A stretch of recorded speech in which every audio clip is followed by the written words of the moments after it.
He came back from the army with nothing, but upon reaching his lands he discovered something unjust. James William took a deep breath when he saw the first marker of the dirt road he had known since boyhood. After 5 years serving the country on the northern borders, he was finally coming home. Except the feeling of peace he always felt when approaching his grandfather's property was replaced by a strange unease when he spotted something that shouldn't be there. A new barbed wire fence completely blocked the entrance to the property. James stopped before the gate locked with a padlock and read the yellow sign nailed to the post. Private property, no trespassing, violators will be prosecuted. His hands trembled, holding the strap of the worn backpack that carried all his belongings. This can't be happening, he murmured to himself, looking at the wooden house where he had been born and raised. The structure was still standing, but the windows were sealed with planks. The backyard where his grandmother Dorothy used to grow vegetables was overrun with weeds. James felt his chest tighten, seeing the state of neglect of the place he had always considered his refuge in the world. He walked along the fence trying to find some passage, but everything was very well sealed. It was then that he heard the sound of an engine approaching. A silver pickup truck stopped beside him, and a man of about 50 got out, wearing a dress shirt and dress shoes incongruous with the rural setting. "Can I help you with something?" asked the man, with a tone that mixed courtesy and suspicion. I live here. I lived here. This is my family's property," James replied, still processing the situation. The man let out a laugh that sounded false. "Son, I think you're confused. This property has been mine for over 2 years. I bought it all legally, with a deed and registration at the notary office. You must be thinking of another place." "What do you mean?" James felt his voice choke up. "My name is James William Mitchell. My grandfather, Henry Mitchell, left me these lands when he passed. I have all the documents with me." The man narrowed his eyes, examining James from head to toe. "Henry Mitchell," he repeated slowly. "Oh yes, I remember that story. The young man who died in the army and the family had to sell the land to settle the debts. It was a very sad situation indeed." James felt the ground open beneath his feet. "What do you mean, died in the army? I'm right here, alive, and what debts? My grandfather didn't owe anything to anyone." "Look, son, I don't know what confusion is in your head, but I suggest you go to the notary office in town if you want to clear up your doubts." The man returned to the pickup truck. "And please, don't come back here without permission. This property has an owner now." James stood still on the dirt road, watching the pickup truck drive away in the red dust of the late afternoon. The orange sky he had always considered the most beautiful in the world now seemed threatening.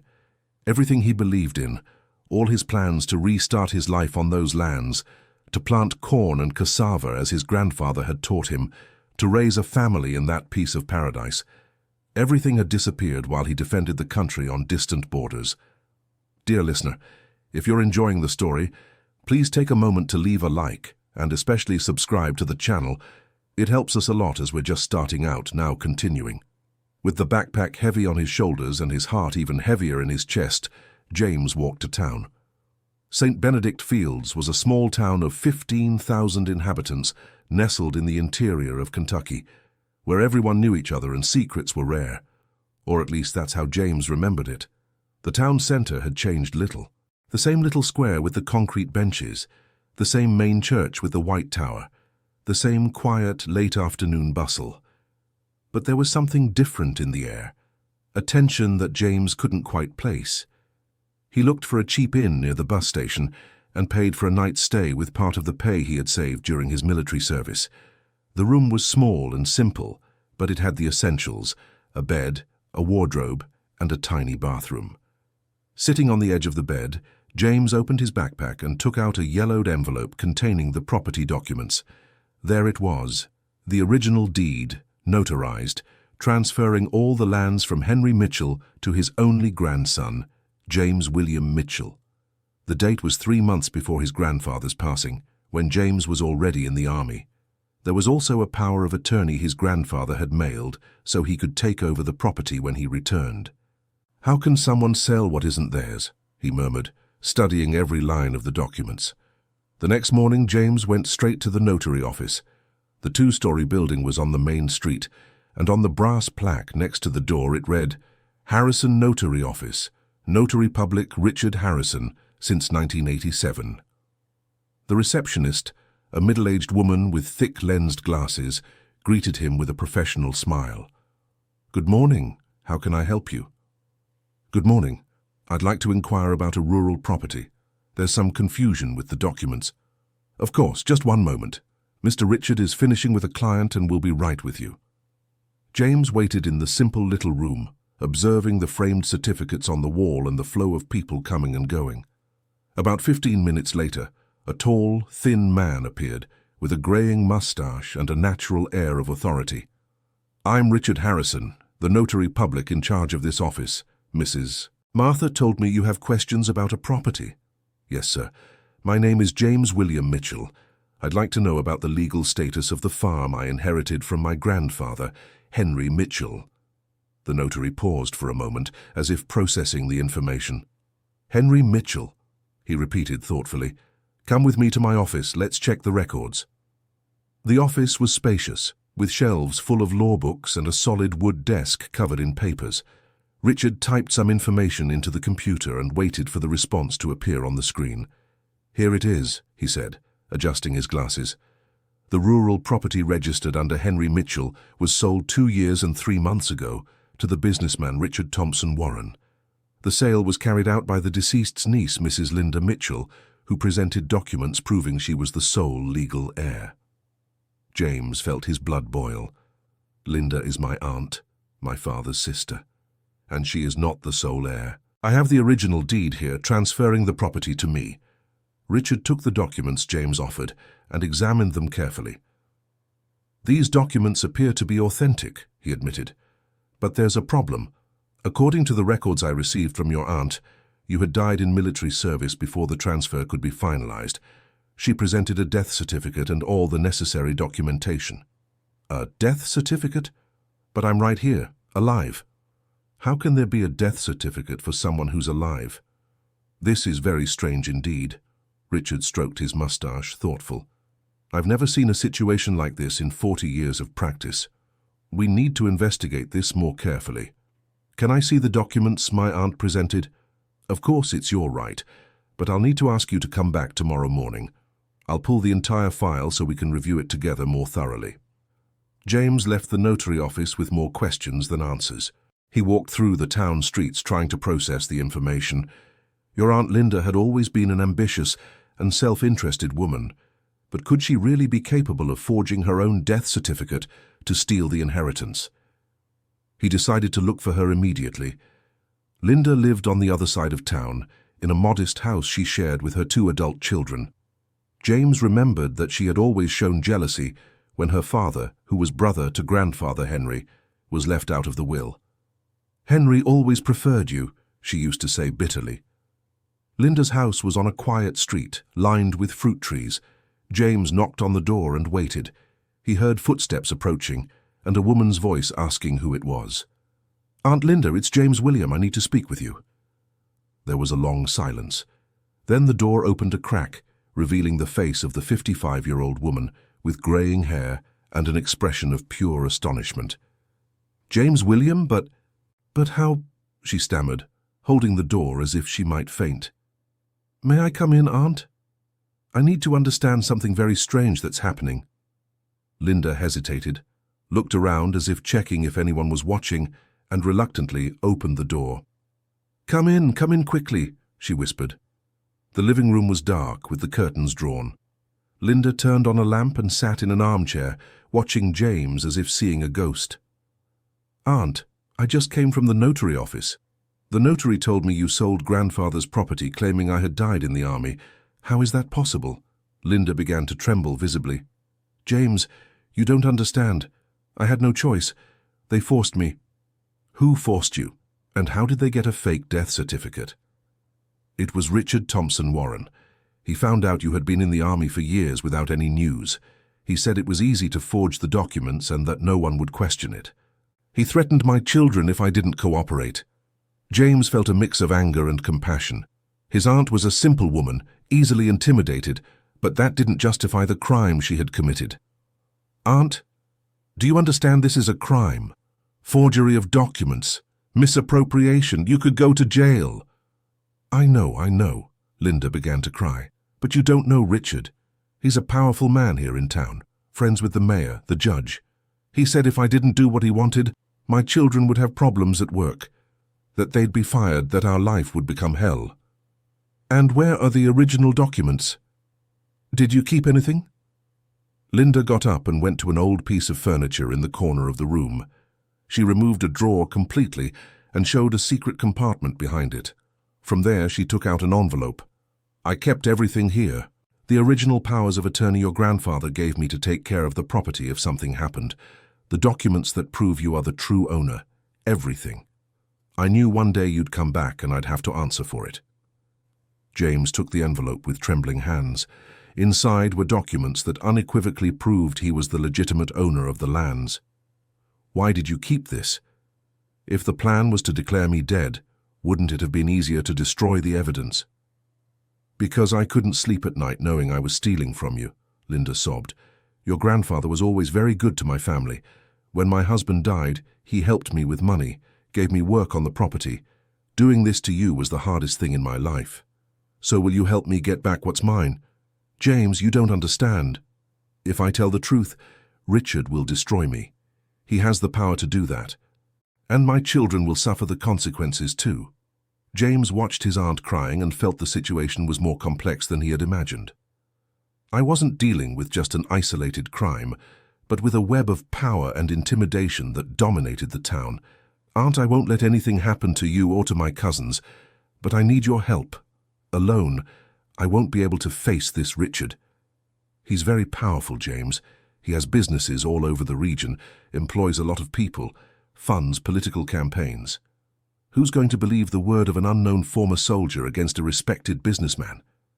We'll figure that out together. First, I need to better understand who this man is and how he managed to forge my death certificate. Linda dried her tears and took a deep breath. Richard Thompson. Warren owns the biggest transport company in the region. He has trucks, buses, a huge fleet. He also has real estate businesses, buys and sells rural properties. In recent years, he's acquired several small farms here in the area. And how did he get the fake documents? He has contacts with people in the capital, said he could get any paper he needed. When he came to me, he already had all the documentation ready. He just needed my signature as the closest relative. You signed without questioning. James, he showed up here with two big men in suits who stayed in the living room while he explained what I had to do. It wasn't a conversation, it was an order. He said if I didn't cooperate, my children would lose their jobs, would have trouble with the law, that our life would turn into a nightmare. James began to understand the extent of the problem. He wasn't facing just a common swindler, but someone with the structure to intimidate, corrupt, and forge official documents. Aunt, do you know other people who went through a similar situation? Yes, I do. Linda hesitated. Mister, John Parker's family lost their property in a strange way too, and the Taylor brothers, who had that farm near the river, they all sold to Richard under weird circumstances. What kind of circumstances? John Parker said a huge debt appeared in his name, one he'd never taken on. They had to sell the land to pay it. The Taylor brothers were accused of not paying some rural taxes, and the legal process was so fast that by the time they realized, they'd already lost everything. James felt he was starting to unravel a scheme much bigger than he'd imagined. Richard hadn't just stolen his lands, but was systematically appropriating rural properties in the region using illegal methods. I need to talk to these people. Can you introduce me? James, be careful. If Richard finds out you're investigating, it could get dangerous. Aunt, I served in the army for 5 years. I learned how to handle dangerous situations. But I won't let this man keep stealing from the families in the region. Linda looked at him with a mix of admiration and worry. Your grandfather would be proud of you. He always said you were as brave as he was. So you'll help me. I'll do what I can, but carefully. If Richard suspects I told you anything, it will be terrible for my family. James spent the rest of the afternoon planning his next steps. First, he needed to understand how Richard had managed to forge his death certificate. Then, he should talk to the other affected families to map out the complete scheme. Finally, he'd have to find a legal way to report all of this, without exposing his aunt to retaliation. The next morning, he returned to the notary office as agreed. Richard Harrison received him in his office with a stack of documents on the desk.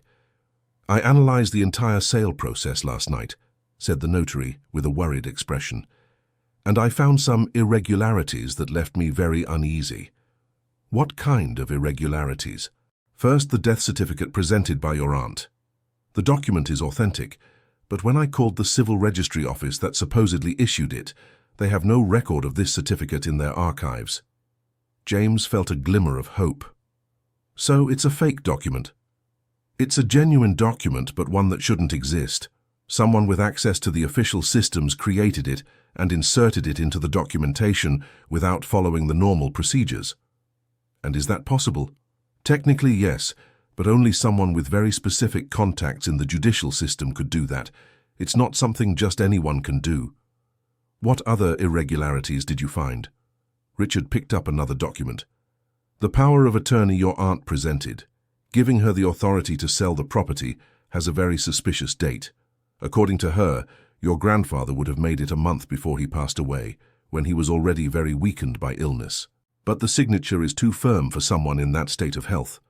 "Are you suggesting that this power of attorney is also fake?"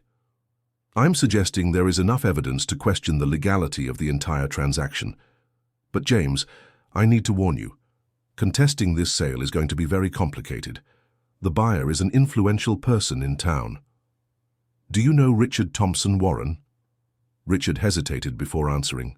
"Yes, I do. He has done several transactions here at the notary office. Always with impeccable documentation. I've never had any reason to suspect anything. But now you have reason. Now I have many doubts, and as a notary, I have an obligation to investigate any irregularities in documents that have passed through this office. Are you willing to help me officially?" "James, I'll be honest with you. Richard Thompson Warren is the mayor's son-in-law. They have business together, and Richard finances the political campaigns of many important people around here. If I mess with him without having absolute certainty of the evidence, it could be the end of my career. But if the evidence exists, if we can get irrefutable evidence, I will do my job regardless of the consequences. I've been a notary for 40 years and have never turned a blind eye to irregularities, and I won't start now." James felt he had found an important ally, albeit a cautious one. "What do you suggest I do?" "First, find a lawyer. You will need legal representation to contest the sale. Second, gather all the evidence you can about the document forgery. Third, be very careful. If there really is an organized scheme behind this, the people involved will try to intimidate you." James left the notary office with a list of lawyers Richard had recommended. The problem was that they all charged fees he couldn't afford. With the money he brought from the army, he could survive a few months, but not fund a complex legal process. It was then that he remembered something the notary had mentioned. At the city courthouse, there was a free legal aid office for low-income people. Perhaps he could get help there. The courthouse was in an old building downtown. James sought out the legal aid office and was attended by a young law intern who seemed barely over 20. "Good morning. My name is Sarah Oliver. I'm an intern at the legal aid office. How can I help you?" James told the whole story from the beginning. His return from the army, the discovery that his land had been sold, his aunt's confession about the coercion she suffered, the irregularities found by the notary. Sarah listened to everything attentively, taking notes in a notebook. "Your situation is very complex," she said when James finished. "It involves forgery of public documents, misappropriation, coercion. These are serious crimes that could carry heavy penalties for those responsible. Do you think I have a chance of getting my land back?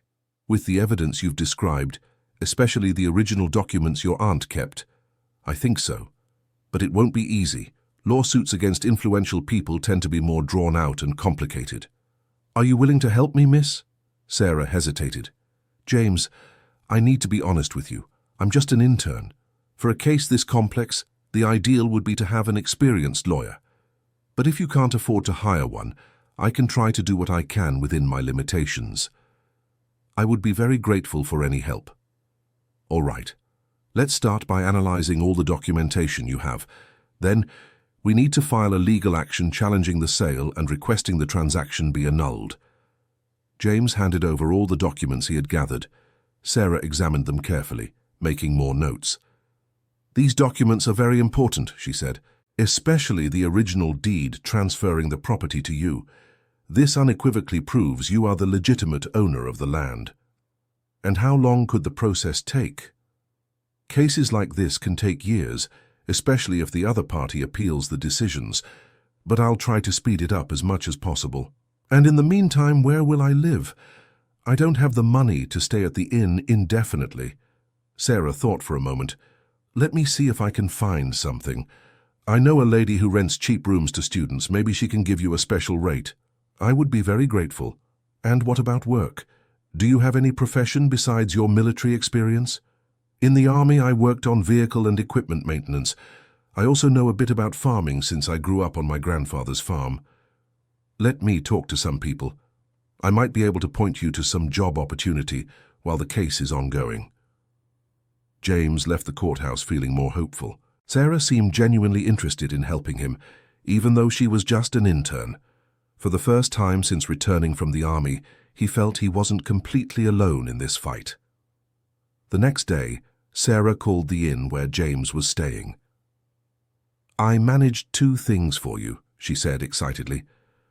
"First, Mrs. Beatrice, who runs a boarding house near the university, agreed to rent you a room at a price that fits your budget. Second, Mr. Anthony Charles, who owns a mechanics shop in town, said he can give you work based on your army experience." "Sarah, I don't know how to thank you." "No need to thank me. We're in this together now.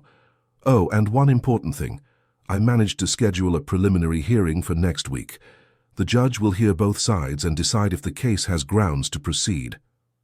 "And if the judge decides it doesn't have grounds?" "Let's hope that doesn't happen. But the evidence you have is very strong. I'm confident we can at least get the case accepted for trial." James moved into Mrs. Beatrice's boarding house that same day. It was a simple but clean room, in an old but well-kept house. The owner was a widow of about 60, who rented out rooms to supplement her pension. "You seem like a serious young man," she said while showing him the room. "I hope you feel at home here. The rules are simple. No visitors after 10 at night. You must keep the room clean, and the rent is always paid on the 5th of each month." "Don't worry, Mrs. Beatrice, I am very organized and respectful." "Sarah told me about your situation. A terrible injustice they're doing to you, but she is a very smart and determined girl. If anyone can help you, it's her." James started working at Mr. Anthony Charles's shop the next day. The man was an experienced mechanic around 50 years old who had built a solid clientele over decades of honest work. "Sarah told me your story," said Anthony Charles while James examined an engine. "It's a shame what they're doing to you, but while you're here, you can consider this place your second home." "Thank you very much, Mr. Anthony. I promise I'll do my absolute best." "I can see you really know mechanics. The army taught you well." "Yes, sir. I worked 5 years keeping military vehicles running. I learned to solve problems with few resources." "That's exactly the kind of experience I need here. Most new mechanics only know how to replace parts. You know how to really fix things." James quickly adapted to the shop's routine. The work was honest and well paid, and Anthony Charles was a fair boss who respected his employees. For the first time in weeks, James felt he was regaining some control over his life. But the peace didn't last long. On Wednesday, 2 men in suits showed up at the shop looking for him. "James William Mitchell?" asked one of them, a tall man around 40 with an unfriendly face. "That's me. How can I help you?" "We are representatives of Mr. Richard Thompson Warren. He would like to have a conversation with you." Anthony Charles approached, clearly concerned. "What conversation is this?" "James is working." "It's a personal matter," replied the second man, also tall and intimidating. "It won't take long." James felt he had no choice. "All right, I'll go with you. Mr. Anthony, I'll be right back." "James, you are not obligated to go anywhere with them," said Anthony Charles bravely. "Don't worry. It's best to settle this once and for all." The men took James to an upscale steakhouse on the outskirts of town. Richard Thompson Warren was sitting alone at a reserved table in the back of the restaurant. He was a man of about 50, well-dressed, and with a natural air of authority. "James William Mitchell," said Richard, gesturing for him to sit. "We finally meet in person. Mr. Richard, from what I understand, you illegally purchased the property that belongs to my family." Richard let out a laugh. "Illegal is a very strong word, son. I bought that property legally, with all the documentation in order, paying a fair price to your aunt, who was the rightful owner after your situation." "My situation? Are you referring to my false death certificate?" "James, let's talk like grown men. You were gone for 5 years with no word to the family. Your aunt needed to resolve the situation with the property that was abandoned, accumulating tax debts. She did what she thought was best. With forged documents and under coercion." "Prove it," said Richard coldly. "Prove there was coercion. Prove the documents are false. Do you think a respected businessman like me would risk committing such serious crimes?" James realized Richard was testing what he knew and what evidence he possessed. "Mr. Richard, I just want back what is rightfully mine. The property belonged to my grandfather. He left it to me, and I have documents that prove it. And I have documents that prove I legally purchased it from your aunt, who was the legal heir after your permanent absence. Which document holds more weight in court?" "You know the documents you used are false." Richard leaned forward, lowering his voice. "James, you seem like a smart young man. You served the country. You deserve respect for that. Why don't we resolve this situation in a civilized manner? What are you proposing?" "I am willing to pay you generous compensation for the trouble, $50,000 in cash. It's enough money for you to start over anywhere, buy a small house, set up a business." James was surprised by the amount. It was a lot of money for someone in his situation, but it was also very little compared to the property's real value. "And if I refuse?" "James, you have no idea what you're getting into here. I've been a respected businessman in this region for over 20 years. I have friends in all the right places. You're a stranger who just arrived. Who do you think people will believe?" "In the evidence and the truth. The truth, my dear, is what you can prove in court. And I can prove I bought your property legally. Can you prove you didn't?" James got up from the table. "Mr. Richard, thank you for the offer, but I don't accept it. I will recover my property through legal means." "James," Richard's voice grew colder, "you're making a mistake. This town is small. Job opportunities are few. It would be a shame if you couldn't settle here." The veiled threat was clear. James looked into Richard's eyes and saw exactly what his aunt had described, a man accustomed to getting what he wants through intimidation and power. "Mr. Richard, I learned in the army not to be intimidated. I'm sure you're an intelligent man and will respect everyone's rights. I hope you don't regret your decision." James left the steakhouse accompanied by the 2 men who drove him back to the workshop. Anthony Charles was visibly worried. "How did it go? What did they want?" "They tried to buy me off, offered me money to drop the lawsuit." "And you?" "I refused. I won't give up what's mine." Anthony Charles shook his head, thoughtful. "James, you need to be very careful. Richard isn't a man who takes it well when someone crosses him. Are you firing me?" "Of course not. You're an excellent employee and an honest person, but I'm worried about your safety." That night, James called Sarah and told her about the meeting with Richard. "He offered you money?" she asked, surprised. 50,000 reais for me to drop the lawsuit." "That's attempted bribery. It's another crime we can add to the complaint." "Sarah, are you sure we can win this case?" There was a pause on the other end of the line. "James, I need to be honest with you. Richard has a lot of power in this town, but the evidence we have is solid, and the justice system exists precisely to protect people like you from people like him. And if we don't succeed, we will. I have faith in the justice system and the evidence we have." The next morning, James woke up with a strange feeling. Something was different at the boarding house. He left his room and found Mrs. Beatrice in the kitchen with a worried expression. "James, I need to talk to you," she said, not looking him in the eye. "What happened, Mrs. Beatrice?" "I had a visit last night. Some people came here saying you're a dangerous man, that you're causing trouble in town." "Do you believe that?" "I don't, James. You're a polite and respectful young man, but these people made it clear I could have problems if I kept renting the room to you." James felt his stomach tighten. The intimidation campaign had begun. "Do you want me to leave?" "James, I'm afraid. I'm an elderly woman, alone. I can't risk having problems with powerful people." "I understand perfectly, Mrs. Beatrice. I'll look for another place to stay." "I'm sorry, James, you're a good boy, but I can't take the risk."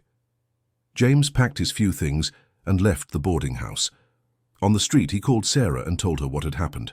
"That's coercion," she said, outraged. "They're trying to isolate you socially and financially. Sarah, where am I going to live now? I don't have money for a hotel indefinitely. Let me think. My parents have a house with a small room in the back they use for storage. Maybe they'll let you stay there temporarily. I don't want to cause trouble for your family." "James, my parents are fair people. When they hear your story, I'm sure they'll want to help." An hour later, Sarah appeared at the workshop with a middle-aged couple. "James, these are my parents, Vincent and Mary Jo Oliver." "Pleased to meet you," said James, greeting them respectfully. "Sarah told us your story," said Vincent, a man of about 50 with a kind face. "What they're doing to you is a terrible injustice." "We have a small room at the back of the house you can use for as long as you need," added Mary Jo. "It's nothing fancy, but it's clean and has the basics." "I don't know how to thank you." "No need for thanks," said Vincent. "We're helping because it's the right thing to do, and anyone who messes with you will have to deal with us too." James moved into the Oliver family home that same day. The room was small but cozy, and the family welcomed him as if he were their own son. For the first time since returning from the army, James felt he had people truly on his side. Dear listener, if you're enjoying the story, please take a moment to like and especially subscribe to the channel. It helps us a lot as we're just starting out. Now, continuing. The following week, the day of the preliminary hearing arrived. James dressed in the best clothes he had and went to the courthouse accompanied by Sarah. The judge overseeing the case was a man of about 60, with graying hair and a serious expression. "Your Honor," began Sarah, "we are here to question the legality of the sale of a rural property that legally belonged to my client, James William Mitchell." On the other side of the room was Richard's lawyer, an elegant man of about 40, clearly experienced and well paid. "Your Honor," said Richard's lawyer, "this lawsuit is completely unfounded.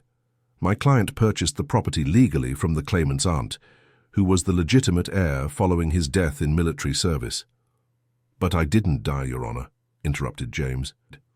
"I am here alive, and I have documents proving I am the true owner of the land." The judge examined the documents presented by both sides. "The situation is indeed peculiar," he said. "We have here a death certificate indicating the claimant's demise, yet the claimant himself is present. We also have original documents that appear to transfer the property to him." "Your Honor," said Richard's lawyer, "the death certificate was issued by the competent authorities based on official information. My client acted in good faith in accepting the documentation presented by the seller." "And the origin of this official information?" asked Sarah. "How is a death certificate possible for someone who is alive?" "Those are details that must be investigated by the competent authorities," replied Richard's lawyer. "What matters is that at the time of purchase, all documentation was in order." The judge reflected for a few minutes. "Considering the complexity of the case and the need for further investigation into the origin of the questioned documents, I accept this action for trial. The process will proceed normally, with a phase for evidence production and an evidentiary hearing." James felt enormous relief. At least the case hadn't been dismissed outright. "However," continued the judge, "until the final judgment, the property will remain in the possession of the current registered owner, Mr. Richard Thompson Warren." James's relief turned to frustration. This meant that even having won the right to sue, he would still be without access to his land indefinitely. Leaving the courthouse, Sarah tried to cheer him up. "James, this was an important victory. Many judges would reject a case like this without even hearing the arguments. The fact that he accepted it means he recognizes there is merit to our claims. But in the meantime, I'm still without my property, and that man continues to benefit from what he stole from me. I understand your frustration, but legal proceedings take time, especially complex cases like this one. What if we discover the judge is also involved in Richard's scheme? James, we can't think like that. We have to trust the judicial system, even if it's slow and imperfect. That afternoon, James returned to the workshop deep in thought. Anthony Charles noticed his mood. How did the hearing go? The judge accepted the case, but the property remains with Richard until the final judgment. And when will the final judgment be? Sarah said it could take months, maybe years. Anthony Charles shook his head understandingly. Justice is indeed slow, James, but at least you've managed to take the first step. Mr. Anthony, may I ask you something? Of course. Do you know other people who lost their properties to Richard? Anthony Charles hesitated. Yes, I do, and I always found the circumstances strange. What circumstances? Well, John Parker, for example. He had been a customer here at the workshop for years. One day he showed up desperate, saying a huge debt had appeared in his name that he had never incurred. He had to sell his farm to settle it. And the Taylor brothers? I've known them since they were children. They were some of the most organized farmers in the region, always up to date with all taxes and documents. Suddenly a lawsuit for tax evasion appeared, and within a few months they lost everything. Do you think Richard was behind it? James, at my age one learns not to accuse people without proof. But I admit I always thought it was quite a coincidence for all these properties to end up in the same man's hands. Could you introduce me to these people? Yes, I can. But James, be careful what you say. John Parker was very shaken by what happened, and the Taylor brothers had to move to another town. James spent the following days devising a plan. If there really was a systematic scheme for land appropriation, he needed to gather evidence and victims to strengthen his own case. On Saturday, Anthony Charles took him to John Parker's house in the humbler part of town. The man, about 60 years old, received them with suspicion. Good afternoon, Mr. John. This is James, the young man I told you about, said Anthony Charles. Ah, yes, the one who also lost his land to Richard. Come in, come in. The house was small and simple, very different from the prosperous farm John had lost. They sat in the cramped living room. Mr. John, I would like to know more details about how you lost your property, said James. John sighed deeply. It was the strangest thing that ever happened to me in my life. Out of nowhere, a court officer showed up at my door with a repossession order, said I owed $200,000 to a bank in Charlotte. But had you taken out any loan? Never. I've always been very careful with money. I never went into debt with any bank. But when I went to the notary office to check, there was my signature on the loan documents. Your signature or an imitation? Son, it was identical to mine. I couldn't even see a difference myself. But I swear on my late wife's memory that I never signed those papers. James and Anthony Charles exchanged meaningful glances. And how did you lose the property? The lawyer I managed to hire said it would be very difficult to prove the signatures were forged, and the bank was charging interest and penalties, so the debt grew every day. The only way out was to sell the farm to pay everything off. And who bought it? Richard Thompson Warren. He showed up with an offer the day after the foreclosure, as if he already knew about my situation. Did you find that strange, sir? I did, but I was desperate. I needed to resolve that situation quickly, otherwise I'd lose everything without getting anything in return. Mr. John, did you keep any documents from that time? I kept everything. Even after selling the property, I still hoped to one day prove I was the victim of a scam. John left the room and returned with a box full of papers. It's all here. The documents for the supposed loan, the foreclosure, the sale of the property, everything. James examined the papers carefully. The documents seemed authentic, but something caught his attention.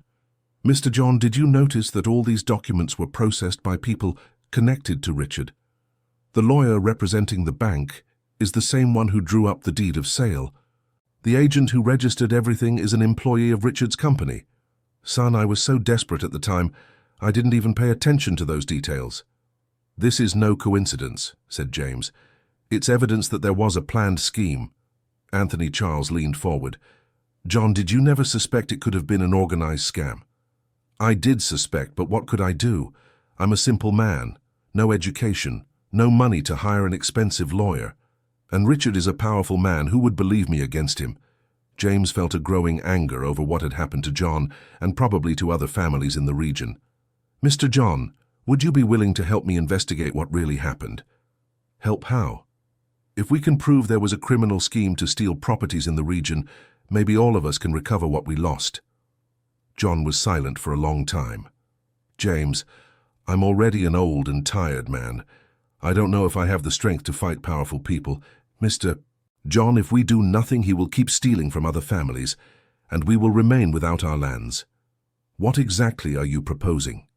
"That we unite, me, you, the other victims we can find. Together, we can have more strength to face Richard in court." John looked at Anthony Charles as if seeking advice. "Anthony, what do you think?" "John, I think James is right. Alone, each of you is weak, but united, you might have a real chance to recover what is rightfully yours. And if Richard finds out we're organizing against him?" "He already knows I'm suing him," said James, "and he's already tried to intimidate me, but I won't give up, with or without help." John took a deep breath.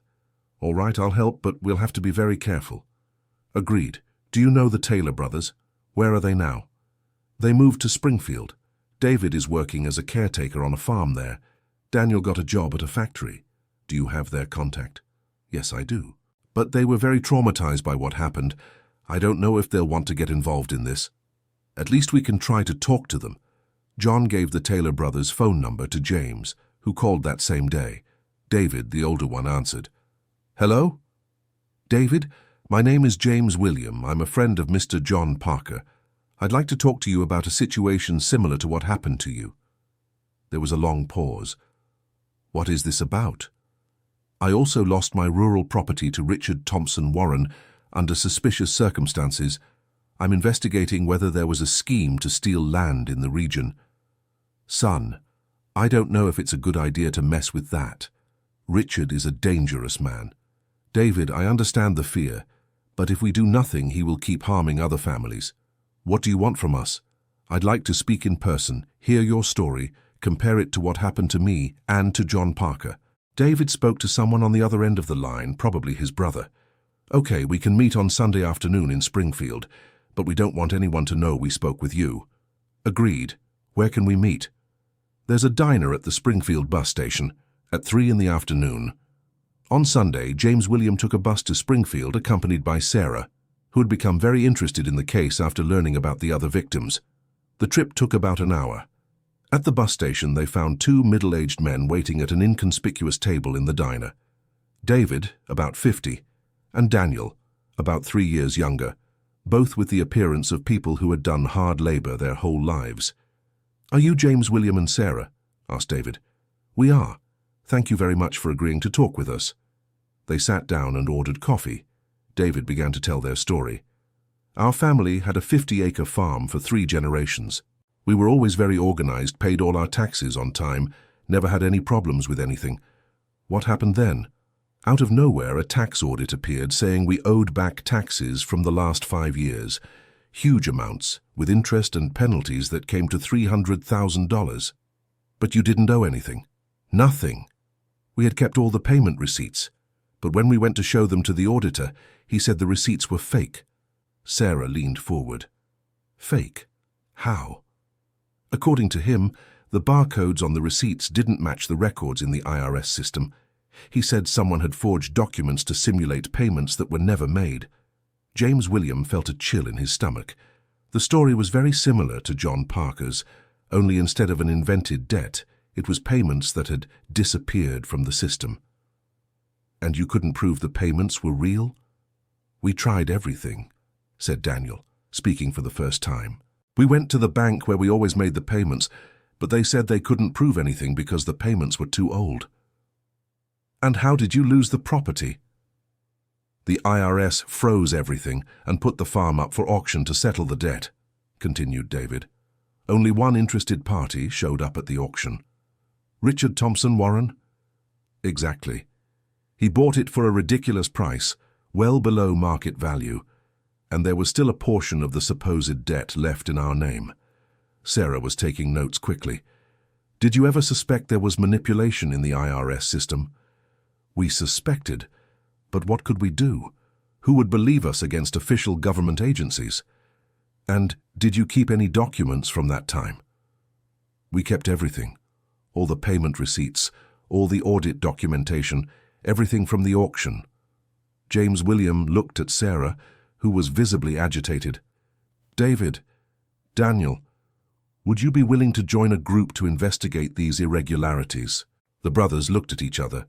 James William, we had to start over from scratch here in Springfield. We have jobs. We're managing to get back on our feet. If we stir this up and Richard Thompson Warren finds out, we could lose the little we've managed to build. I understand your fear, but think of the other families who might be going through the same thing right now. David sighed. Let us think about it. If we decide to help, how would it work? First, we'll analyze all the documentation from all the cases. Then we'll look for a pattern, see if we can identify how the scheme works. Finally, we'll present everything to the courts as evidence of organized crime. And if we can't prove anything, at least we tried. But if we succeed, we all get our properties back and also prevent other families from being harmed. Daniel looked at his brother.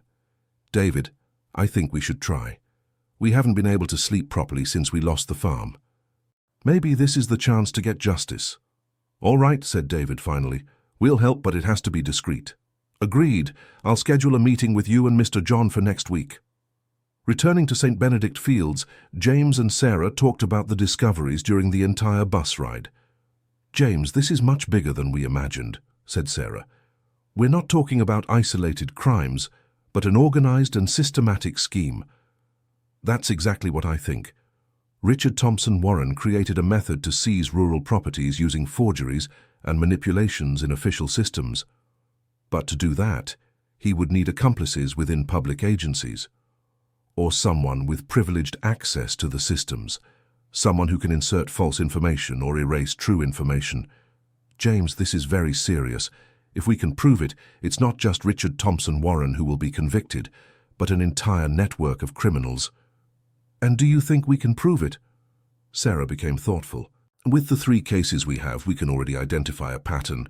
If we get more victims and more evidence, I think so. Sarah, can I ask you something? Of course.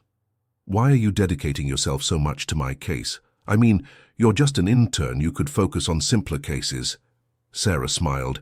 James, when I decided to study law, it was precisely to be able to help people like you. Honest people who are victims of powerful and dishonest people. If I don't fight for justice now, when will I? Isn't it dangerous for your career to get involved in a case against someone so influential? It might be. But I'd rather have a short career fighting for justice than a long career turning a blind eye to crime. James felt a deep admiration for Sarah. Despite being young, she had more courage and integrity than many experienced professionals. Sarah, when all this is over, no matter how, I will have an eternal debt of gratitude to you. James, you owe me nothing. We are fighting together for a just cause. On Monday, James returned to work at the workshop. Anthony Charles noticed he was more upbeat. How was the conversation with the Taylor brothers? Very productive. Their story confirms our suspicions. Richard Thompson Warren has a well-organized scheme to steal properties. And now we're going to organize all together and gather enough evidence to bring down this scheme. James, are you sure this is safe? Mr. Anthony, nothing in life is completely safe, but doing the right thing is rarely the easiest path. That afternoon, James received an unexpected call on his cell phone. Hello? James William Mitchell? Speaking. Who is this? My name is Dr. Marcus Vincent Anderson. I am a prosecutor for the District of Oliver. I would like to speak with you about your lawsuit against Richard Thompson Warren. James was surprised. How had a prosecutor from another city learned about his case? Of course, Doctor. When can we talk? I prefer in person. Can I come there tomorrow morning? It's a very serious matter. Yes, sir. Where can we meet? At the courthouse at 9 in the morning. I'll inform the secretary to reserve a room. James immediately called Sarah to tell her about the call. A prosecutor from Oliver? She was intrigued. Why would he be interested in your case? I have no idea, but he said it's a very serious matter. James, this could be very good for us. Prosecutors have the power to investigate crimes much more effectively than lawyers, or it could be a trap set by Richard Thompson Warren. I don't think it's possible to bribe a district attorney from another jurisdiction so easily, and if it were a trap, it wouldn't be at the courthouse. The next morning, James and Sarah arrived at the courthouse promptly. Dr. Marcus Vincent was a man of about 45, tall, thin, with a serious but honest expression. "Good morning. I am District Attorney Marcus Vincent Anderson." He introduced himself, shaking both their hands. "Pleasure to meet you, Doctor. This is Sarah Oliver, who is representing me in the case. Please have a seat. I have some important things to discuss with you." They settled into the small meeting room. "James, I learned about your case through a colleague who works at the District Attorney's office in Charlotte. He told me there are suspicions of a scheme involving the forgery of public documents related to your property." "That's correct, Doctor. But there's something you don't know." The DA leaned forward. "Your case isn't isolated. About 2 months ago, we received similar complaints in other jurisdictions in the region, rural properties being appropriated through forged documents." James and Sarah exchanged glances, surprised. "How many cases, Doctor?" "At least 15 in the last 3 neighboring jurisdictions, all with the same pattern. Forged official documents to create non-existent debts or cancel proven payments. And all involving Richard Thompson Warren." "Not directly. He appears as the buyer in only a few cases. Most of the time, the properties are acquired by companies linked to him or by fronts." Sarah was visibly agitated. "Doctor, does this mean there's a much larger criminal scheme than we imagined?" "Exactly. And what's more serious, to forge official documents in so many different agencies, the criminals must have accomplices within the public system itself." "Are you investigating this officially?" "Yes. I've opened a public civil inquiry to investigate the entire scheme, but I need the cooperation of all the victims to gather enough evidence." James felt a wave of hope. "Doctor, we are trying to organize the victims we know. We've already spoken with 3 affected families." "Excellent. Can you introduce me to these people? I need to take official statements from everyone." "Of course, but Doctor, some of them are afraid of retaliation." "I understand perfectly. That's why the inquiry will be confidential until we gather enough evidence to file a criminal action." "And how long might this investigation take?" "It depends on how much evidence we can gather. Organized crime cases are complex, but if we have the victims' cooperation, we can speed up the process considerably." "Doctor," said Sarah, "what about James's civil case? Can it continue to run parallel?" "It can and should. In fact, any evidence you obtain in the civil case could be useful for the criminal inquiry, and vice versa." Leaving the meeting with the DA, James felt more hopeful than he had in weeks. "Sarah, we finally have someone with real power to help us. It's true. A district attorney has investigative resources we would never have on our own. And now? Now we'll speed up contact with all the victims we can find. The more people who cooperate, the stronger the case becomes." That afternoon, James called John Parker to tell him about the meeting with the DA. "Mr. John, we now have a district attorney investigating Richard's scheme. Are you willing to give an official statement?" "James, if a DA is involved, this has gotten serious indeed. Of course I'll cooperate." "And do you know other people who have been through similar situations?" "I know 2 more families. The Woods family, who lost their property over an alleged labor debt that never existed. And the widow Dorothy, who lost her lands because a fake inventory of her husband appeared." "Can you give me the contact information for these people?" "Yes, I can. But James, now that there's a prosecutor investigating, do you think you'll be able to recover the properties?" "Mr. John, the chances have improved a lot. A prosecutor has the power to break bank secrecy, investigate documents, arrest people. It's very different from a common civil lawsuit." "And how long could it take? Could it?" "We don't know for sure, but the prosecutor said that with the victim's cooperation it can speed up considerably." In the following days, James and Sarah worked intensively to locate and contact all the victims of the scheme. The pattern repeated itself: honest families of rural workers who lost their properties through forged documents and suspicious legal proceedings. A week later, they had identified 8 families who had lost their lands under suspicious circumstances. All agreed to cooperate with the prosecutor's investigation.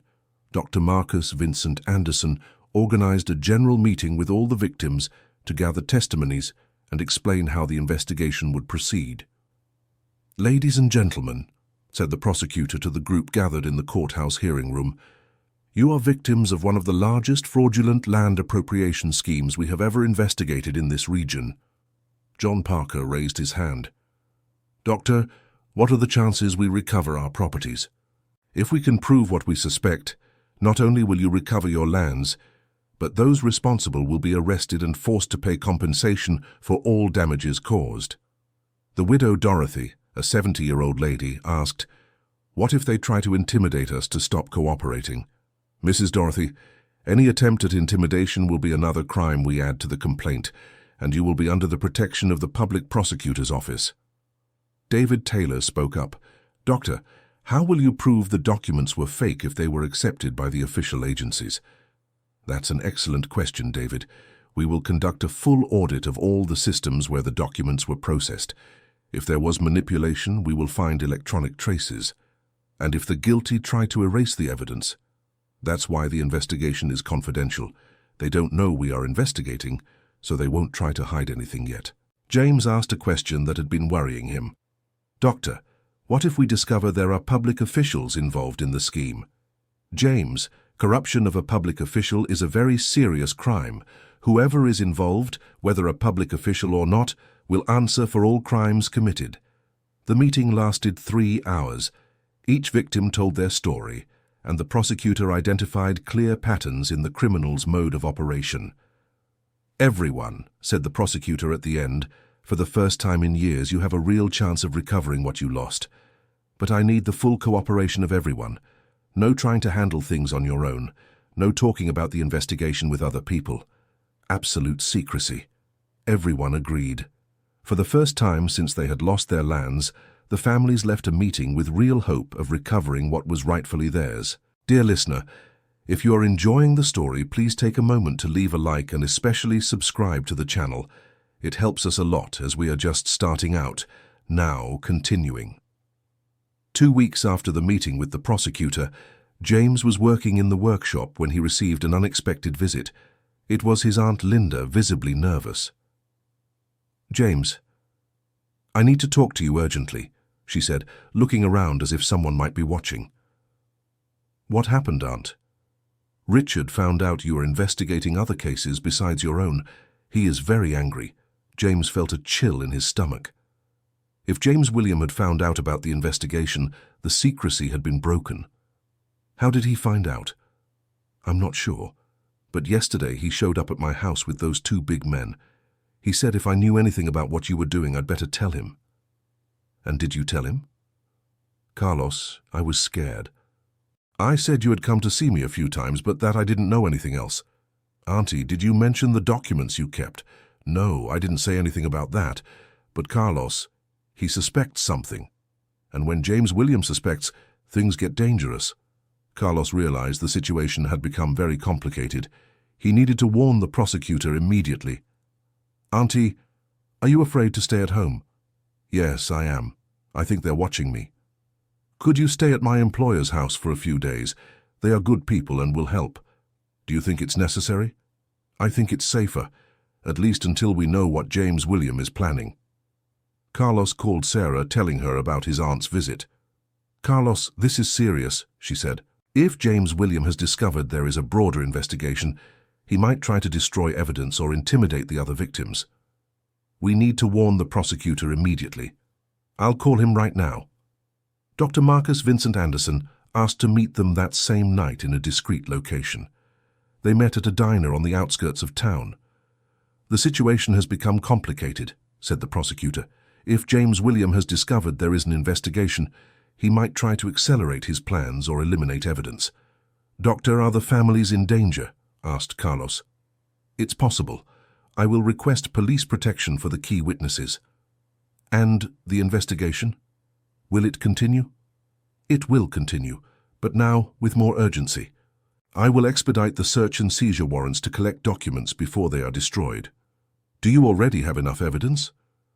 "Not everything I would like yet, but enough to justify more aggressive measures. The next day, Carlos woke to the sound of sirens on the street. He looked out the window and saw several civil police vehicles parked in front of James Williams Transport Company. Sarah called him a few minutes later. "Carlos, do you see the sirens?" "Yes, I do. What's happening?" "The prosecutor got authorization for search and seizure at James Williams' company and his house. They are also executing warrants at the notary office and other places." "Does that mean the investigation has turned into a police operation?" "It means we got enough evidence to justify urgent measures." Carlos got ready quickly and went to the courthouse, where he found Sarah and several other people following the developments. Dr. Marcus Vincent Anderson appeared mid-morning with a satisfied expression. "We obtained a lot of important material," he said to Carlos and Sarah. "Documents, computers, files, everything we needed." "And James William?" "He was taken into preventive custody, along with 3 of his employees and the notary Richard Harrison." Carlos was shocked. "The notary was involved too?" "Unfortunately, yes. He was the key piece of the scheme. He was the one validating all the fake documents and giving an appearance of legality to the fraudulent transactions." "And now?" "Now, we will analyze all the seized material and prepare the criminal charges. We will also request the annulment of all the fraudulent transactions." "Does that mean the families can recover their land?" "Yes, all properties acquired through fake documents will be returned to the rightful owners." Carlos felt immense emotion. After months of struggle, there was finally a light at the end of the tunnel. "Doctor, how long will it take to recover the properties? The judge has already authorized the freezing of all of James Williams' assets until the situation is resolved. In a matter of weeks, you should have access to your land again." Sarah hugged James, moved. "We did it, James. We achieved justice." James remembered his aunt, who was hiding at Sarah's parents' house. "Doctor, what about my aunt? Won't she be prosecuted for participating in the scheme?" "Your aunt was a victim of coercion, not a criminal. She will give a statement as a witness, not as a defendant." "And the other public officials who might be involved?" "The investigation will continue. We will get to the root of the scheme, no matter how high up the involved people go." In the following days, the whole town talked about the operation that dismantled the fraudulent land appropriation scheme. The local newspapers reported it was the largest organized crime case in the region's history. James returned to the workshop to work, but his mind was on his grandfather's land, which would soon be back in his hands. "James," said Anthony Charles, "are you fulfilled?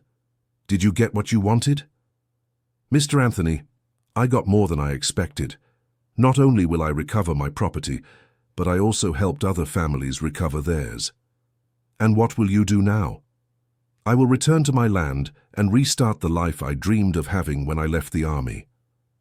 "You will be missed here at the workshop. You are an excellent employee. Mr. Anthony, you were fundamental in this fight. If it weren't for the work and support you gave me, I wouldn't have been able to stay in town long enough to resolve everything. James, it was a pleasure to help an honest person like you." A week later, the judge signed the injunction returning all properties to their rightful owners. James received the news right in the workshop and couldn't hold back his tears. Sarah appeared an hour later with the official documents. "James, you can return to your land today if you want," she said, smiling. "Sarah, come with me. I want you to see the place we fought so hard for." They took a bus to the dirt road that led to the property. The new fence had been removed by court order, and the gate was open. James walked slowly along the trail he had known since childhood, now accompanied by the young lawyer who had become his great friend and companion in the fight. "This is it," he said, standing before the wooden house. "This is where my grandfather taught me everything about honest work and dignity. It's beautiful, James. I can understand why you fought so hard to recover it." "Sarah, I wouldn't have achieved anything without you. You believed in me when no one else did. James, you taught me that it's worth fighting for justice, even when it seems impossible." They entered the house, which was exactly as James remembered. The old furniture, the photos on the wall, the smell of wood and history that permeated every room. "You know what I'm going to do first," said James. "What?" "I'm going to plant corn and cassava, like my grandfather taught me. I'm going to prove this land can honestly produce everything a family needs." "And after that?" James looked at Sarah with an expression she had never seen before. "Sarah, these months fighting together made me realize something important. I don't want to restart my life alone. I want to have someone by my side who shares the same values and the same courage." Sarah blushed but smiled. "James, what are you trying to say?" "I'm trying to say that I fell in love with you, with your honesty, your courage, the way you fight for the weak." "James, I fell in love with you too, with your determination, your integrity, the way you never gave up on doing the right thing." They embraced in the middle of the room in the house where James had grown up, surrounded by the history of 3 generations of honest workers. "Sarah, do you want to restart life with me here on this land?" "I do, James. I want to help you turn this place into the example of honest work and dignity your grandfather always dreamed of." 6 months later, the property had been completely transformed. James and Sarah, now married, had planted various crops and created a small cooperative with the other families who had recovered their lands. Richard Thompson Warren's scheme had been completely dismantled. He was sentenced to 12 years in prison for forming a criminal organization, falsifying public documents, embezzlement, and corruption. The notary Richard Harrison received an 8-year sentence for the same crimes. All 15 affected families recovered their properties and received compensation for the damages suffered. The money seized from Richard's accounts was used to reimburse the victims and fund improvements in the rural region. The cooperative created by the families became an example of prosperity based on honest work. They planted together, bought supplies as a group, and sold their produce directly to consumers, eliminating middlemen and increasing everyone's income. James became the president of the cooperative, using his military experience to organize the work efficiently. Sarah, who had graduated in law, provided free legal assistance to small rural producers in the region. One Sunday morning, they were sitting on the porch of the house watching the movement of the crops that stretched as far as the eye could see. "James," said Sarah, "do you regret anything that happened?" "Never. Everything we went through brought us here. The hardships, the injustices, the fight, it was all part of the journey. And do you still think about Richard? Sometimes, not with anger, but with pity. He had everything to be a respected and prosperous businessman, but he chose the path of crime. Now he's in prison with no family, no friends, nothing. It's a lesson for all of us. Crime can bring quick profits, but in the end you always pay a very high price. Sarah, what makes me most proud is that we managed to achieve justice without using the same methods he did. We didn't need to lie, we didn't need to corrupt anyone, we didn't need to intimidate anyone. We won only with the truth and the courage to fight for it. And now we have something much more valuable than easy money." "What?" "Peace of mind, honest work, a united community, and a true love that was born from the fight for a just cause." They were silent for a few minutes, enjoying the tranquility of the Sunday afternoon. The same orange sky that had haunted James the day he discovered the theft of his lands was now once again the most beautiful in the world. "James," Sarah said softly. "What is it?" "I have some news for you." "What news?" "In a few months our family is going to grow." James looked at her with shining eyes. "Are you—" "I'm pregnant, James. We're going to have a baby." James hugged Sarah with all his strength, feeling that life had given him much more than he ever dreamed he deserved. "Our child will grow up on this land earned with honesty," he said, moved. "He will learn the same values my grandfather taught me, and he will know it's worth fighting for justice, even when winning seems impossible. Sarah, when I came back from the army with nothing, I thought I had lost everything. But that was actually when I started to gain everything." "What did you gain?" "I gained you. I gained a cause to fight for. I gained true friends. I gained the respect of the community. I gained the certainty of doing the right thing." "And you got your lands back." "The lands were just the beginning. The most important thing was discovering that when we fight for a just cause, we never fight alone. There are always good people willing to help us." At that moment, they saw a car approaching on the dirt road.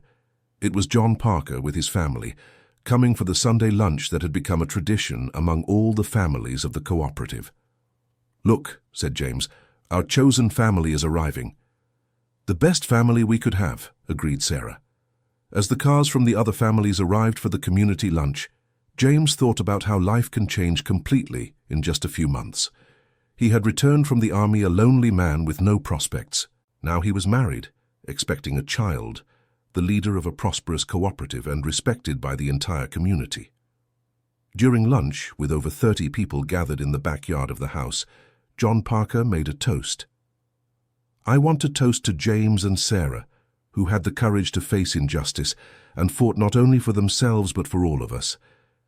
And a toast to unity," added David Taylor. "We discovered that together we are much stronger than alone." "A toast to honest work," said the widow Dorothy. "May our children learn that the best path is always the path of dignity." James stood up to speak. "Friends, when I returned from the army and discovered I had lost my land, I thought my life was over. Today, I know my life was just beginning. I met wonderful people, found the love of my life, learned the value of unity and the fight for justice. If I could go back in time, I wouldn't change a thing. Everything we went through brought us to this perfect moment." The people applauded, and the lunch continued with conversations about the cooperative's plans, the future harvests, and the dreams that now seemed possible to achieve. In the afternoon, after everyone had left, James and Sarah walked through the crops, talking about the future. "James, what kind of education do you want to give our son?" "I want him to learn that honesty is always worth it, even when it seems harder. I want him to know that hard work isn't a punishment, it's dignity. And I want him to understand that when we see an injustice, it's our duty to fight it. And I want him to learn that true love is the kind born from mutual admiration. Admiration for character, for values, for the courage to do the right thing." "Sarah, do you think we'll be able to raise a child with these values in this world full of temptations?" "I think so, James. If we can be living examples of these values, our son will learn naturally. And if he asks us why we chose the harder path instead of the easier one, we'll show him everything we've achieved by choosing the right path. This land, this house, this community, this love, all of this is the fruit of honest choices." The sun was setting, painting the sky with the same orange hues James had admired since childhood. But now he wasn't alone watching the sunset. He was with the woman he loved, expecting a child, surrounded by a community he helped build through the fight for justice. "You know what moves me the most about all this?" said James. "What?" "My grandfather always said, a man can only consider himself successful in life if he leaves the world a little better than he found it. I think we managed to do that." "How so?" "We dismantled a criminal scheme that harmed innocent families. We created a cooperative that generates honest prosperity for 15 families. We proved it's possible to defeat evil without becoming evil. And we're going to raise a son with solid values." "James, when we met at the courthouse that first day, I never imagined our struggle would result in so much good." "Me neither. I thought I was just trying to recover my property. I ended up recovering much more than that." "What did you recover?" "Faith in justice, faith in good people, faith in true love. And I discovered that when we fight for a cause greater than ourselves, we always come out winning." That night, lying in the bed of the room where James had slept as a child, they planned their future with the serenity of those who know they are on the right path. "Sarah, 20 years from now, when our son is grown, what kind of man or woman do you hope he will be?" "I hope he is someone who doesn't accept injustice passively, someone who has the courage to fight for what is right, someone who values honest work and true relationships. And I hope he is someone who understands that true wealth isn't in what we accumulate, but in what we build together with other people." "James, do you think our story can inspire other people?" "I hope so. If our experience shows even one person that it's worth fighting for justice, then all the suffering we went through will have been worth it." "And what kind of example do we want to leave?" "The example that ordinary people can do extraordinary things when they have courage and determination. The example that good always wins, even if it takes longer." The next morning, James woke up early, as he always did. But this time, instead of going to the workshop, he went to tend to his own land. Sarah went with him, and together they checked the corn crops that were growing vigorously.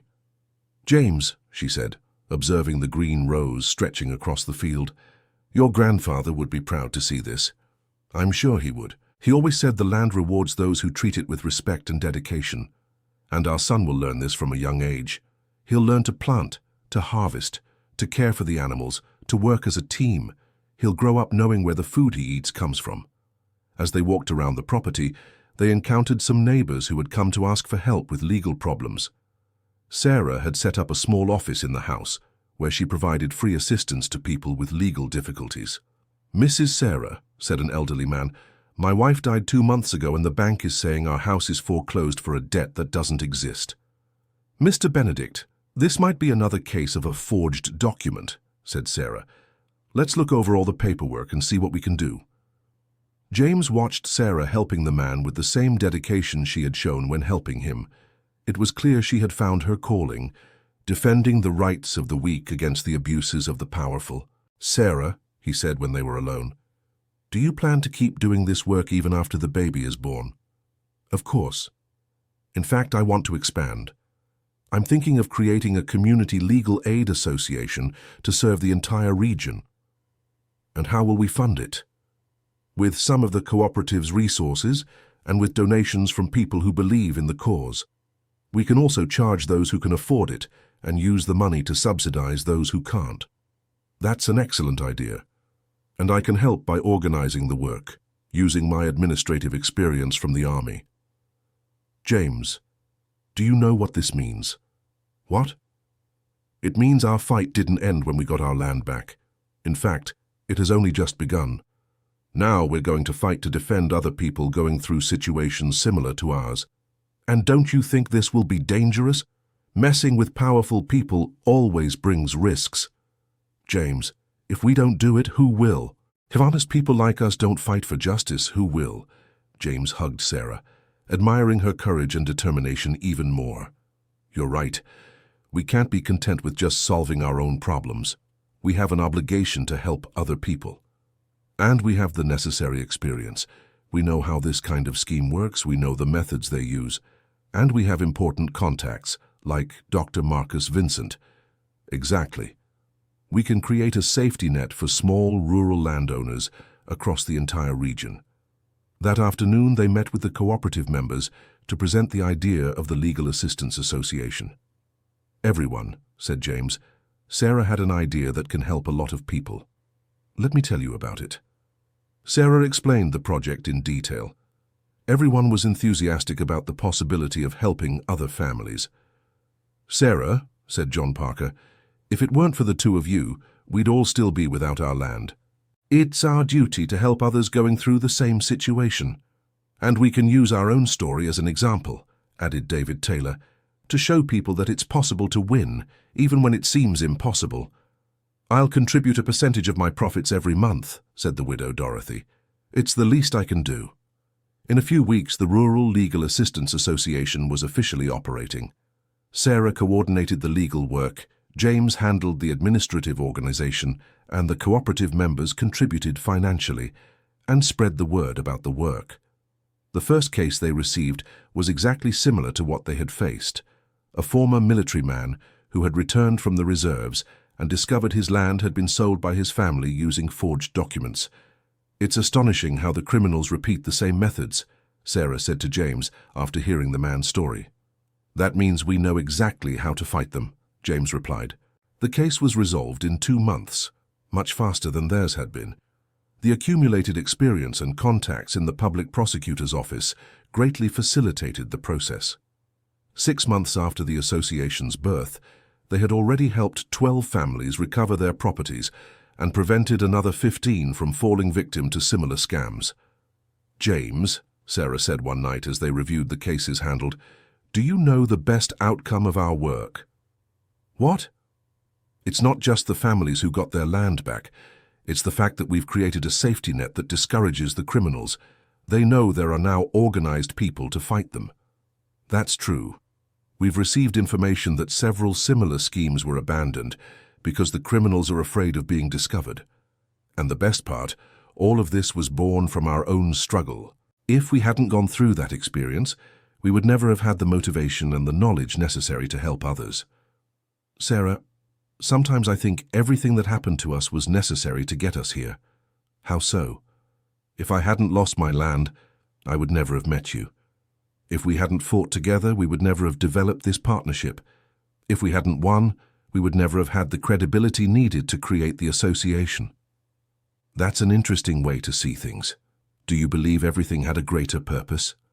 I believe that when we make the right choices, even in the most difficult situations, life leads us to where we need to be. At that moment, they heard the baby crying in the next room. It was Peter Henry, who had been born 3 months earlier and was named after his great-grandfather. "I'll get him," said Sarah. "Let's go together." They entered the baby's room and James picked him up. Peter Henry calmed down immediately upon feeling his father's arms. "Look, son," said James, walking to the window, "all of this you're seeing was achieved through honest work and the fight for justice." "And one day all of this will be yours," Sarah added, "along with the responsibility to take good care of it all and to help those in need." "Sarah, what kind of world do you think our son will find when he grows up?" "I hope it will be a slightly more just world, thanks to the work of people like us." "And if he asks us why we chose to fight instead of passively accepting injustice?" "We'll explain that each person has the choice to be part of the problem or part of the solution, and that we chose to be part of the solution." James William gently rocked the baby, looking out the window at the land he had almost lost and which was now the cradle of a new generation. "Peter Henry," he said, whispering to his son, "you will grow up knowing it's worth fighting for what's right. You'll learn that honest work is the foundation of everything, and you'll discover that when we help other people, we ourselves are helped. And he'll know that true love is the kind that grows alongside challenges," added Sarah, stroking the baby's little head. They put Peter Henry back in the crib and returned to the living room, where they continued planning the future of the association. "James, I received an interesting proposal today," said Sarah. "What proposal?" "Dr. Marcus Vincent Anderson wants us to present our model of rural legal assistance at a national conference. He said it could be replicated in other regions of the country. Do you think we should accept?" "I think so. If we can inspire other people to create similar associations, we can multiply the impact of our work." "Sarah, when you said you wanted to study law to help people like me, did you imagine you'd come this far?" "I never imagined a simple case of rural property recovery could turn into all this." "And how do you feel about the future?" "I feel like we're just at the beginning. There's a lot of work ahead, many families to help, many injustices to fight. And you don't get tired." "James, when you find your true calling in life, working isn't tiring, it's fulfilling. Every family we help, every injustice we correct, every victory we achieve gives me more energy to continue." "I feel the same way. Sometimes I wake up in the middle of the night thinking about new cases, new strategies, new ways to help people. And you know the best part?" "What?" "It's that we're doing this together. There's nothing better than sharing a noble cause with the person you love." They spent the rest of the night planning the presentation for the national conference, developing strategies to expand the rural legal assistance model, and dreaming of a future where small rural landowners across the country would have protection against fraudulent schemes. 3 months later, they were in Washington presenting the case of the St. Benedict Fields Rural Legal Assistance Association to an audience of over 500 legal professionals from across the country. "Ladies and gentlemen," Sarah said on stage, "our experience has proven that when victims of injustice unite and fight in an organized manner, they can defeat even the most sophisticated criminal schemes." James added, "And when we transform our own pain into motivation to help others, we create a virtuous cycle that strengthens the whole society." The presentation was a success. At the end, more than 50 public prosecutors and lawyers from different states committed to creating similar associations in their regions. "James," Sarah said on the flight back, "did you notice the impact our story had on people?" "I did. I think a lot of people identified with our struggle." "And do you know why?" "Why?" "Because our story is the story of ordinary people who refuse to accept injustice passively, and that's something anyone can do."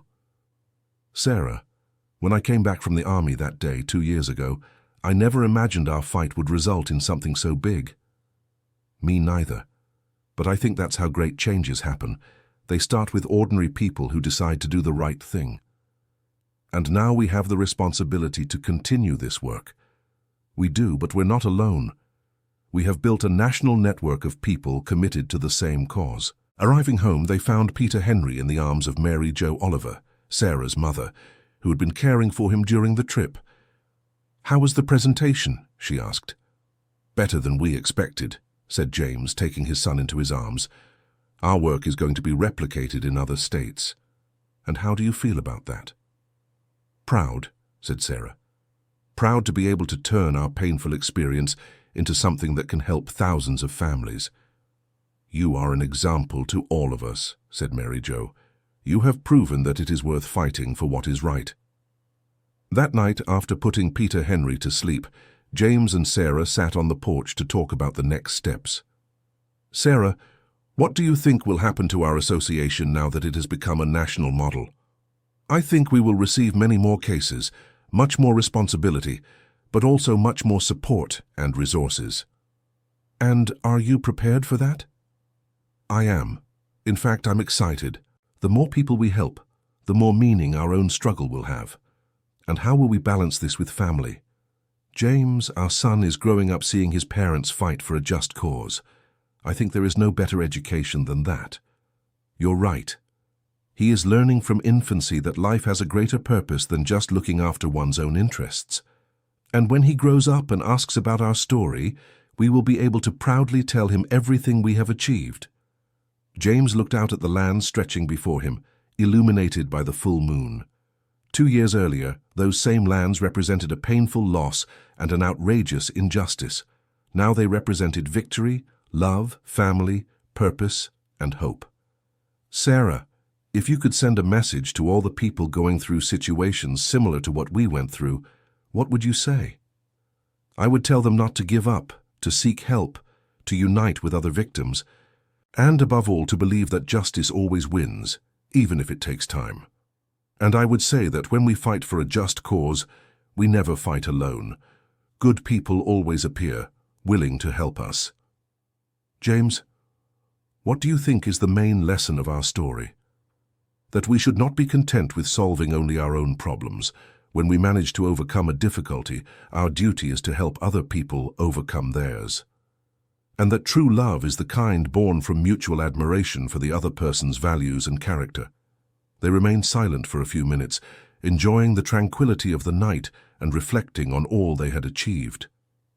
"Sarah," said James, breaking the silence, "what is it?" "Thank you." "Thank you for what?" "For believing in me when no one else did, for fighting by my side, for becoming my partner in life and in cause." "James, I'm the one who should thank you. You taught me that it is worth fighting for justice. You gave me a purpose in life, and you showed me what true love is. And now we have a whole life ahead of us to continue making a difference. A whole life helping people, educating our son, strengthening our community. Sarah, do you think we have managed to leave the world a little better than we found it? I am sure we have, and we will continue to make it even better." James stood up and extended his hand to Sarah. "Shall we go to sleep? We have a lot of work ahead of us tomorrow." "Let's. But James..." "What?" "I love you. And I love the life we have built together. I love you too, Sarah. And I love everything we have achieved by fighting for what is right." They walked into the house hand in hand, passing the room where Peter Henry slept peacefully, surrounded by the love of parents who had learned that life's true wealth is not in what we accumulate, but in what we build together with others. The next morning, they woke up early to tend to the crops and handle the association's cases. Another family had sought help, victims of a scheme similar to what they had faced. "James," said Sarah, reviewing the documents of the new case, "it's astonishing how these schemes keep happening. That's why our work is so important. Every criminal we put away, every scheme we dismantle, every family we help is a step in the right direction, and every victory we achieve inspires others not to give up." At that moment, a letter arrived from the Department of Justice. It was an invitation for James and Sarah to join a national commission to combat crimes against small rural landowners. "Sarah, look at this," said James, showing the letter. "They want us to join a national commission." "James, this means our work is being recognized at the highest level. And it also means we can influence public policy to protect small rural landowners across the country. Shall we accept?" "Of course we will. It's another opportunity to make a difference." They spent the morning discussing how they could contribute to the National Commission, what proposals to present, and how to use their practical experience to influence legislation. In the afternoon, they received a visit from a journalist from a national magazine who wanted to write a story about their journey. "You have become a symbol of the fight against impunity," said the journalist. "How do you feel about that?" "We feel honored," replied Sarah, "but also aware of the responsibility it represents." "And what message do you want to send to people who are going through similar situations?" "That they shouldn't give up," said James, "that they should seek help, that they should unite with other victims, and that they should believe justice always prevails. And for people who aren't facing difficulties themselves, but who could help others who are. That each of us has a responsibility to do our part to build a fairer society," replied Sarah. "We cannot close our eyes to the injustices happening around us." The interview lasted 2 hours, covering every aspect of their story: James's return from the army, the discovery of the land theft, the legal battle, the creation of the Legal Aid Association, and their future plans. When the journalist left, James and Sarah sat on the porch to reflect on everything they had discussed. "Sarah, do you think our story can really inspire others?" "I'm sure it can. It's a story of ordinary people who achieved extraordinary results through determination and unity. And what do you hope people learn from our experience? That it's worth fighting for justice, that united we are stronger, that true love grows alongside challenges, and that each of us can make a difference. Sarah, if we could go back in time and avoid everything we went through, would you avoid it?" "Never. Everything we went through brought us here. It made us grow as people, united us as a couple, gave us a purpose in life, and taught us that life's greatest victories are those we achieve by fighting for something bigger than ourselves." At that moment, they heard Peter Henry crying as he woke from his afternoon nap. Sarah went to get him and returned with the baby in her arms. "Look, Peter," she said, pointing to the crops, "all of this was achieved because Daddy and Mommy never gave up fighting for what is right." James William picked up his son and walked with him through the backyard, showing him every corner of the property. "Son, this land has a history of 3 generations of honest work. Your great-grandfather planted the first seeds here. I almost lost everything, but I managed to recover it by fighting for justice. And now you will grow up here, learning the same values that brought us to this moment." Sarah joined them, and the 3 stood watching the sunset painting the sky with the same orange hues James William had admired since childhood. "James William," said Sarah, "what kind of future do you imagine for Peter Henry?" "I imagine him growing up strong and healthy, learning to value honest work, knowing he can always count on us, but also knowing he needs to fight for his own dreams. And I hope he has the same courage you had to not accept injustices passively, and that he finds someone to love and support him as you love and support me. James William, do you think he will be proud of our story when he grows up?" "I'm sure he will. He'll understand that his parents weren't special people, just ordinary people who made the right choices, and who turned a difficult situation into an opportunity to help many people." They put Peter Henry in his crib and had dinner, talking about the cases they were handling at the association and plans for participating in the National Commission. "Sarah, sometimes I stop to think about how our life completely changed in 2 years. It really is impressive. We went from a situation of total despair to a leadership position in a national cause. And the most amazing thing is that we didn't plan any of this. We just kept doing what we thought was right at each moment. And opportunities appeared naturally, as a consequence of our choices. Sarah, do you think we're prepared for the responsibilities ahead? I think no one is ever completely prepared for new challenges. But we have the experience, we have the motivation, and we have each other. And we have a just cause to guide us. James William, what do you think is our greatest asset to face future challenges? Our authenticity. We're not fighting for money, fame, or power. We're fighting for a cause we genuinely believe in. And our real experience. We're not theorists talking about problems we don't know. We're people who have lived through everything we're trying to combat. They spent the rest of the night planning their participation in the National Commission, studying proposals from other states, and drafting suggestions based on their practical experience. Sarah, what kind of proposal do you think would be most effective to protect small rural landowners? I think we need 3 fronts: prevention through education and awareness, protection by creating reporting and investigation mechanisms, and punishment by toughening penalties for this type of crime. And how to implement that in practice? We can suggest creating specialized police stations, training public prosecutors to handle these crimes, and awareness campaigns so people know how to protect themselves. Sarah, do you really think we can influence changes at the national level? James William, 2 years ago you were an unknown former soldier with no money and no influence. Today, you're invited to participate in national commissions. If that doesn't prove ordinary, people can make big changes. What does? It's true. Sometimes I still can't believe everything we've achieved. And most importantly, we achieved it honestly, without compromising our values, without harming anyone.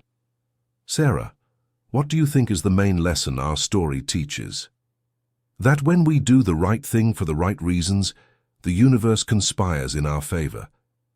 The right people appear at the right time, the right opportunities arise naturally, and that true love is what strengthens us to face any challenge. James, do you have any regrets about the choices we made? None. Every decision we made, every struggle we faced, every sacrifice we made brought us to this moment, and this moment is perfect.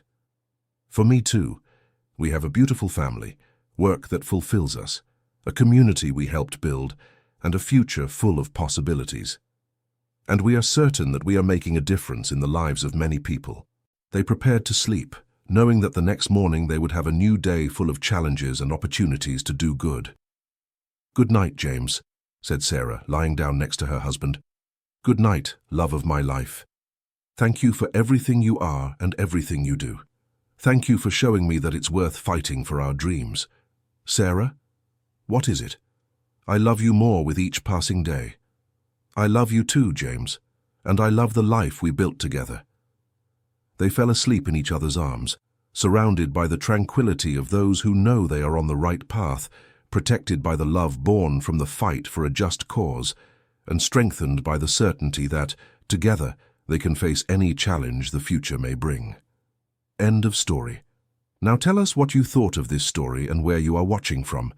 If you have something to share with us, leave it in the comments with sincere words. Do you believe James made the right decisions? We would love to read your opinion. Thank you so much for your company. Don't forget to leave your like and, most importantly, subscribe to the channel so you don't miss other moving stories.